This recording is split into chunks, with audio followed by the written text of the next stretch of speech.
Hi, this is Jennifer from Decorsauce, and today I'm going to show you how to totally rejuvenate a bathroom floor using nothing but paint. Here is the offending vinyl.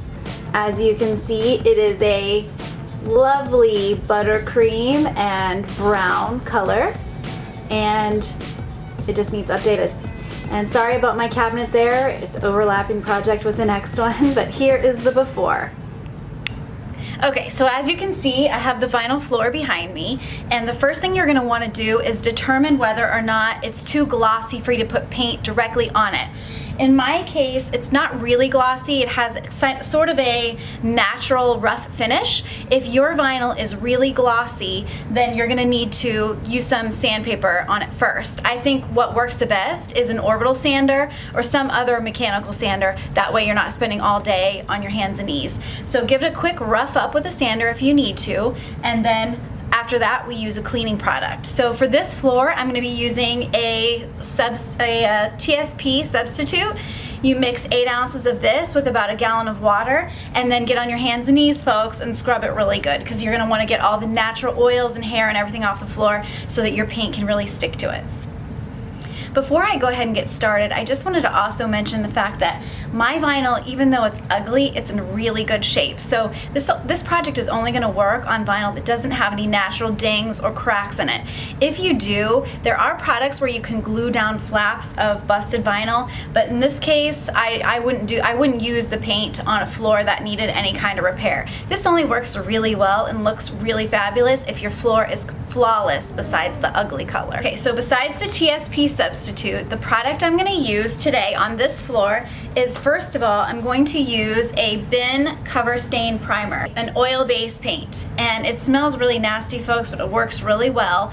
The only thing to note is it goes on really thin, so you want to be careful when you apply it that you don't do a lot of over dripping. In this case, I've already done all the walls. I'm working on the cabinet as we speak, and then my next thing is the floor. So right now what I'm going to do is I'm going to take this cover stain primer, and I'm going to use just a cheap paintbrush like this one to apply it around the edges, or cut around the edges, and then I'm going to roll it on with a regular old roller.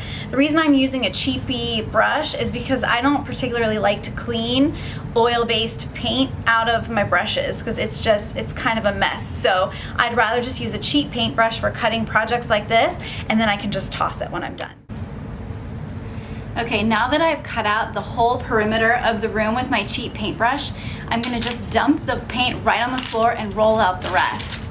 I'm going to make sure that I put my cheap paintbrush in a baggie and put the baggie in the fridge. That way the paint will last through any touch-ups that I might need to do later.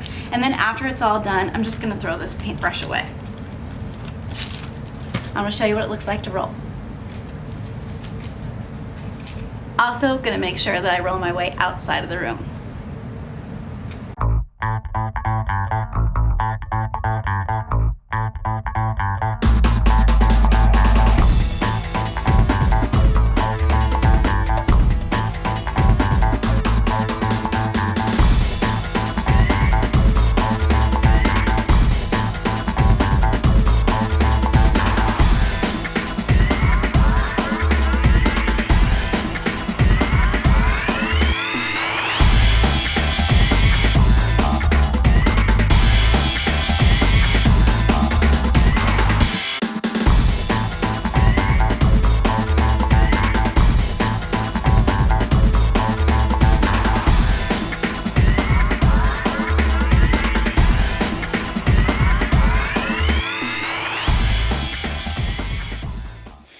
Okay, so I'm all done adding my first coat of primer, actually the only coat of primer I'm going to put on this floor. And the can of the cover stain says to let it dry for about 30 minutes before you can add your top coat.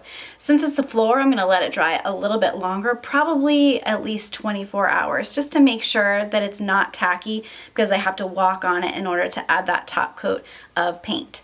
So what I'm going to have to do next is I will have to cut around like I did with the coat of primer with the paint, and then I can roll it on, just dumping the paint right onto the floor from the can. It's pretty simple because it doesn't require a lot of extra supplies. So So at this point, while you're waiting for your floor to dry, you might be tempted to get out a fan and blow a fan of air onto this floor. And I just have to warn you against it because I did that myself and I ended up blowing a bunch of dirt and hair and things like that on my freshly painted floor. So if you must do that and there's no way around it for you, you just make sure the area around your freshly painted floor is just as clean as the floor was before you painted it, or else it's just a big mess. So just fair warning, just let it dry until it's ready on its own. Hi friends, so I've let the paint or the primer dry on the bathroom floor for about 24 hours, and now it's dry enough for me to walk on, for me to do my final coat, my only coat of paint that I'm gonna have to do on the floor. So I've already cut out the edges, and I'm using Valspar Porch and Floor. It's an oil-based paint. It's really, really nasty, you guys. So I'm using a respirator so I don't have to breathe it so much of the chemicals, and I would suggest you do the same. I cut it around all the edges in the toilet and bathtub and stuff with the same cheapy paintbrush that I used yesterday. I stored it in the refrigerator overnight in a plastic baggie so that the paint would not dry on it, and then I just dipped the same paintbrush in this new paint.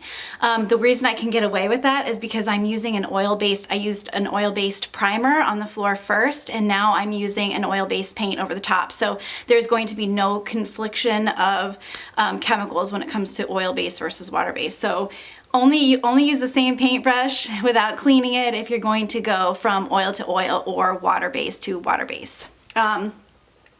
The instructions on the paint can say that I only need to let it dry for about 24 hours before you can lightly walk on it, and about 48 hours for normal use. So this product is gonna dry really fast, guys, and we're gonna be able to use this bathroom in 2 days. So now I'm going to just show you how I roll it out since I've already cut around the edges, and you'll see how quickly it goes.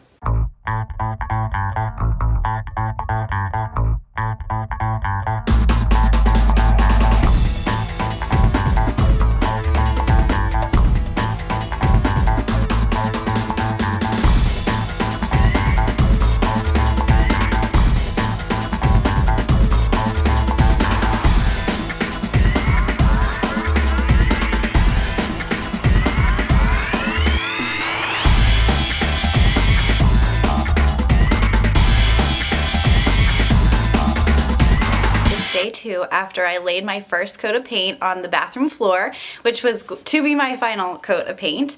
But one of the great things that, or one of the great advantages that you guys have of watching me do this on camera is that you can learn from my mistakes and hopefully not make them. So after I laid my paint, and even while it was drying, I knew that I had made a big error in not properly preparing my roller sponge for the floor, and by preparing it I mean de-linting it.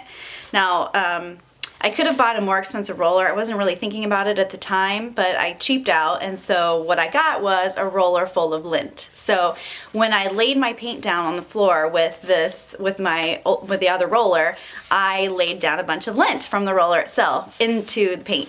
And when you're painting a floor, that's a big no-no because you can feel every little grit underneath your feet and you know it's not a proper job. So what I had to do is I had to mitigate that issue by using my trusty orbital sander here and sanding all the little bits of lint out of the dried first coat of paint.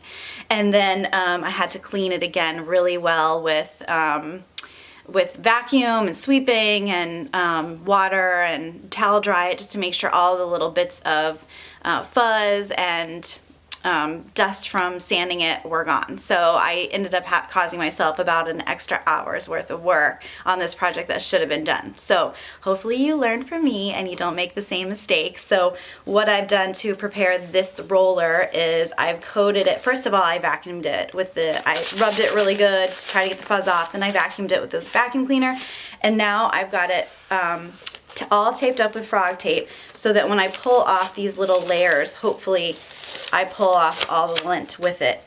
And really that's the best I can do. I can't really do anything more than that to prepare this floor. So I've done a floor before. I knew that I did this before, and my project turned out beautifully. So I just forgot to do the step this time, and so I'm paying for it now.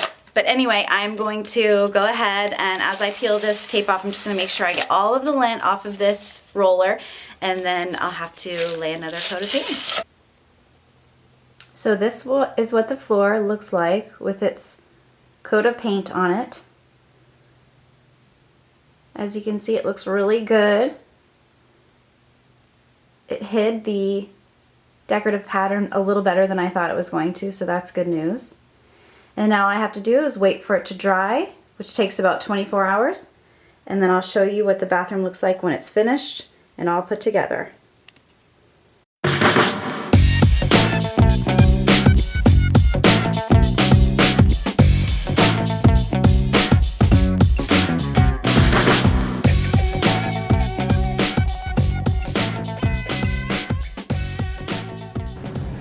So that concludes my video tutorial on how to update your vinyl flooring with nothing but paint in one weekend. I really hope you enjoyed it. Thank you so much for going on this journey with me, even though I screw up on camera and have to fix it. I appreciate you not judging me too harshly, and I hope that my mistakes can help you to not make them when you go do your own DIY project. If you'd like more helpful tips, I also have a website at Decorsauce.com that's got many more projects and ideas for you on there. If this video is helpful to you, I would really appreciate it if you would like or subscribe, and that way I can keep bringing more content to you. Thank you so much, and happy DIY.